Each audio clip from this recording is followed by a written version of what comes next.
Assalomu alaykum, hurmatli videodars kuzatuvchilari.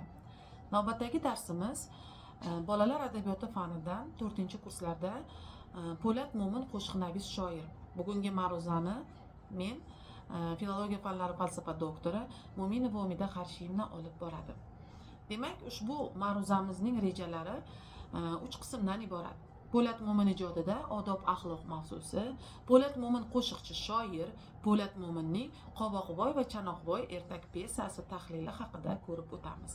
Demak, Po'lat Mo'min shaxs sifatida talabalarni tanishtirishimiz mumkin.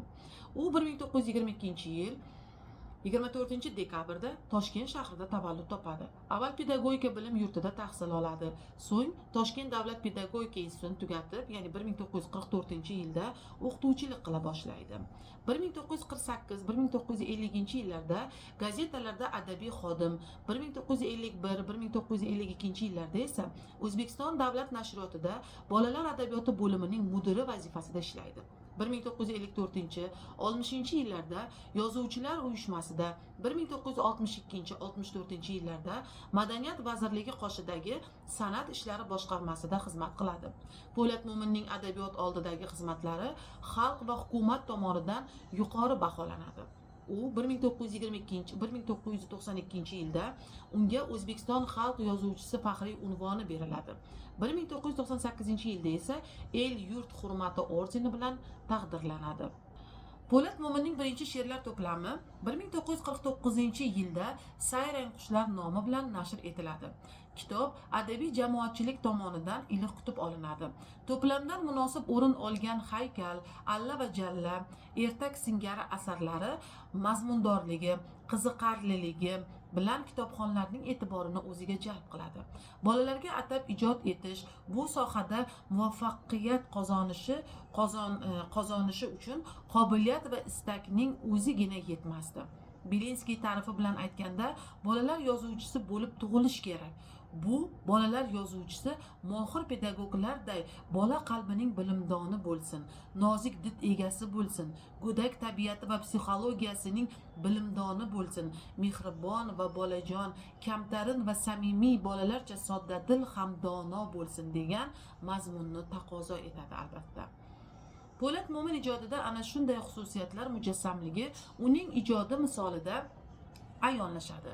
Shoirning tinimsiz ijodiy mehnati tufayli hunardan unar, to'g'ri o'sgan gul bo'lar, aql qayerda bo'lar, o'rinbosarlar, oltin nay, bir yarim karim, endi adashmaydi, barcha bola do'st bo'lsa, rahmatga rahmat, gaspolvon ertak aytar, do'stning qancha ko'p bo'lsa, oftob va odob, yaxshilarga o'xshasam, bu juda soz, eson va omon, 66 qo'l, ustozlar izidan, bolalarning baxti kulgan, 100 oltin qo'l she'riy to'plamlari, Chanoqvoy bilan Qovoqvoy, Bahodirning botirligi, Oq fil yo'qoldi, bir Suqatoy Konfetvoy, Ona bolam deydi kabi ertak pyesalari yuzaga keladi. Bolalar shoirining tuganmas kon, o'qituvchi baho qo'yganda, ko'chalarni to'ldirib, sizga nima bo'ldi o'g'il bolalar, yuqumli ikkilar, bilsa bo'lar ekan-ku, sentabrda kim sevinar kabi she'rlarida ham a'lo va yaxshi o'qishi uchun intilayotgan, harakat qilayotgan bolalar to'g'risida yozilgani ayondir. Ba'zan o'quvchi yoshlar orasida mug'ombir bolalar ham topilib qoladi. Shoirning qo'l ko'tarib qo'lga tushdi degan she'rida shunday bolalar kulgu qilinadi. Po'lat Mo'minning 5 baho qo'shig'i, xursandmisiz, xursandmiz, 3 baho, puch baho singari qo'shiqlari o'qish, ilmli bo'lish mavzusiga bag'ishlanadi. O'z ustida ko'p ishlash, kitob o'qish, dars qoldirmaslik, a'lo o'qishning mustahkam garovi ekanligini shoir 3 baho, puch baho qo'shig'ida ancha tanqid qilib o'tadi. Onalarni, keksalarni hurmat qilish, e'zozlash, ya'ni achom buvijon, mehribonim oyijon, o'zaro hurmat do'stlikni ulug'lash, bir jahon bolalarmiz, har bir shodiyona bayramlarni zo'r tayyorgarlik bilan kutib olish, chevarlik kasbini bolalikdan bilib borish, ko'ylagim mavzulariga bag'ishlab shoir o'nlab qo'shiqlarni yaratadiki, bunday qo'shiqlar hamon bolalar tilidan tushmay keladi. Po'lat Mo'minning O'ktam avlod qo'shig'i 5 hijoli misralarda tashkil topadi.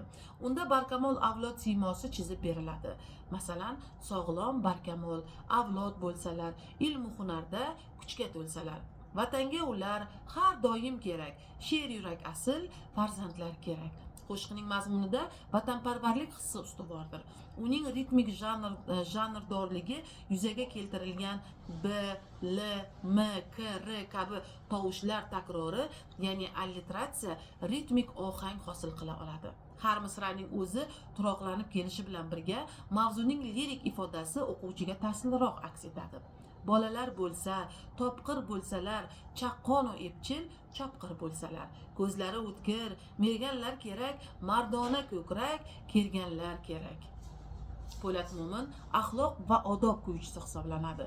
Bu masala ko'proq uning birovlar, bir odamning afsusi, so'zi shunaqa, o'zi shunaqa, Behzodni bilasizmi, ulg'aydimi aqlingiz, qo'ling oltin, yo'ling oltin, birinchi bo'l birinchi kabi she'r va qo'shiqlarda ochib beriladi. Po'lat Mo'min alla bilan jalla, ziyrak fil va ziqna baqqol, har kimniki o'ziga oy ko'rinar ko'ziga, unutgan o'g'il, oltin nay, dono bola, bilganni qari bilmaydi pari singari ertak dostonlarida xalq og'zaki ijodi namunalaridan unumli foydalanganligi ko'rinib turadi. Po'lat Mo'min dostonchi shoir sifatida ham juda qadrlidir. Uning oltin nokli bog', ko'cha ko'pchilik uchun, rosa shirin ekan, holning jiyron velosipedi, ko'ngil istar yaxshilik degan poemalari allaqachon kichkintoylarning sevimli asarlariga aylanib kelgan. Shoirning dostonlarida bolalar o'rtasidagi do'stlik, birodarlik, o'qituvchi va jonajon maktabga muhabbat, birlik, baynalminallik kabi masalalar ilgari suriladi. Bolalar hayotida sodir bo'ladigan yutuq va kamchiliklar badiiy bo'yoqdorlarga, qiziqarli epizodlarga chizib beriladi.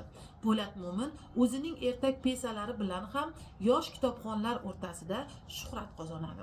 Uning Qoboqboy bilan Chanoqvoy, Suqatoy Konfetvoy, Ona bolam deydi, Bola onam deydi nomli fantastik ertak pesalari uzoq vaqtlardan beri bolalarning quvonchiga quvonch qo'shib kelayotir.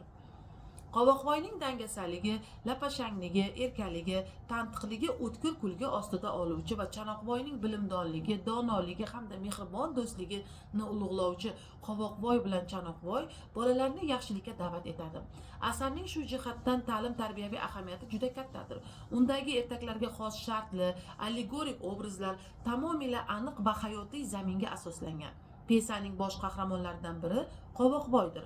Uning timsolida shoir dangasalik va beg'amlik oqibatida darslarni o'zlashtira olmay, sinfda qoluvchi lapashang va puk bolaning tadrijiy takomilini mujassamlashtiradi.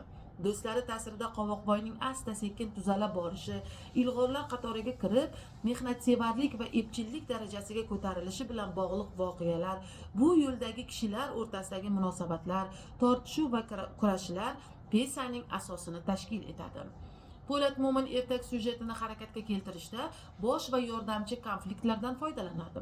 Qishloq xo'jalik ekinlarining ashaddiy dushmanlari chigirtka va kapalaklar o'z urug'larini paxtakorlarga tarqatmoqchi bo'ladilar-u, tarvuz, qovun, chanoqvoy, paxtaoy, hujumoy, lavlagi hamda sholg'om kabi kuchli taqibidan qo'rqadilar.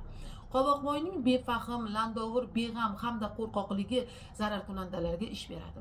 Ular paxtazorlarga sotishni buyurib, tuxumlari solingan xaltachani Qoboqboyga zo'rlab tutqazadilar. Hasharotlar undan o'z maqsadlari yo'lida foydalanish uchun harakat qilsa, ijobiy qahramonlar Qoboqboyni tarbiyalamoqchi bo'ladi. Mana shu o'rtadagi kurash asar konfliktning boshqa yetakchi tomonini tashkil etadi. Mehnatga bo'yni yor bermay, darslarni o'zlashtira olmaganligidan tashqari, Qoboqboy tambal, yalqov, fahm farosati kam, bo'shang, ayni vaqtda u haddan ziyoda chiranchoq edi. Uning xarakteridagi bu sifatlar asaridagi ijobiy kuchlar bilan bo'lgan ziddiyat va to'qnashuvlarda ochib tashlanadi. Qoboqboy asta-sekin tuzalish tomon yo'naltiriladi.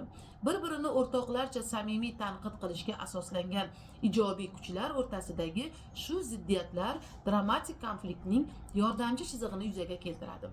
Po'lat Mo'min Qoboqboyning maqtanchoqligini fosh etib, uni izza qilishda to'g'ridan-to'g'ri zalga, ya'ni tomoshabinlarning o'ziga murojaat etishi orqali asarning jonliligini ta'minlaydi. Xulosa qilib aytish mumkinki, Po'lat Mo'minning shaxs sifatida o'rganilishi, uning ijodiy faoliyatini o'rganish hamda uning berilgan asarlari hamda ertak dostonlaridan parcha o'qib, keyingi darslarda amaliy mashg'ulotlarimizda namunalar aytib berish uyga vazifa sifatida topshiriladi. Bugungi darsim o'z nihoyasiga yetdi. Xayr, salomat bo'ling.